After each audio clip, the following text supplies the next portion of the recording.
I've been a writer for decades, mostly business writing to keep the lights on and feed the kids for the last few decades, but also a personal writer. I've got hundreds of blogs on Medium, check me out, Mookie Spitz, and I self-published my first novel on Amazon with my illustrator friend just last year, and I'm about to publish a science fiction novel later this week. Stay tuned. But that all said, this December, almost on a whim, I grabbed my phone, hit record, just like I'm doing right now, and I started ranting my opinions on TikTok.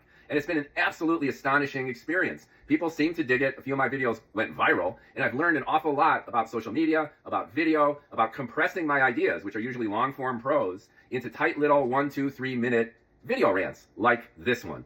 On a whim, on a similar whim, just about a week and a half ago, I say, fuck it, I'm going to do podcasts.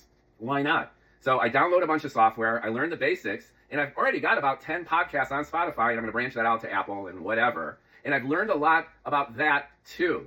The biggest takeaway for podcasting is the importance of improvisation and spontaneity. I invite guests on, and many of these are people I've known for decades, whom I'm finding live at the convergence of many of the seismic changes that our whole society are going through. For example, an acupuncturist that I've known, alternative medicine, a fetishist that I've known, alternative sexuality, a novice but an expert in space, an amateur space geek who knows more about the engineering than many engineers, did a podcast with that guy. Fascinating stuff, timely and topical stuff. But as I'm saying, in prepping for these podcasts, what I've discovered is a podcast is not the verbal expression of a Wikipedia article. A podcast, when it's entertaining, is like these rants. It's off the cuff. It's conversational. It's colloquial. It's organic. It's human. The best way to do a podcast is the way that, frankly, Joe Rogan, Mark Maron have been doing it for years, which is you roll up in your little living room studio or your garage, you invite somebody in, and then you start to shoot the shit.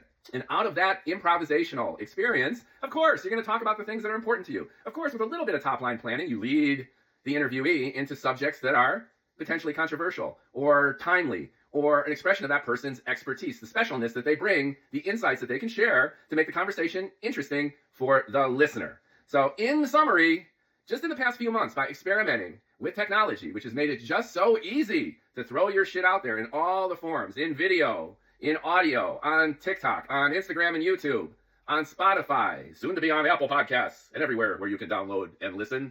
It doesn't take much to do this except the initiative to express yourself, the willingness to take risks, and the essential point I'm making right now is all of this stuff is at its best when the people who are sharing come from here, come up from the heart, and let you have it in a way that's genuine and heartfelt, minimally prepared, and maximally delivered with passion, intensity, and heart. So thank you for watching and listening. More to come.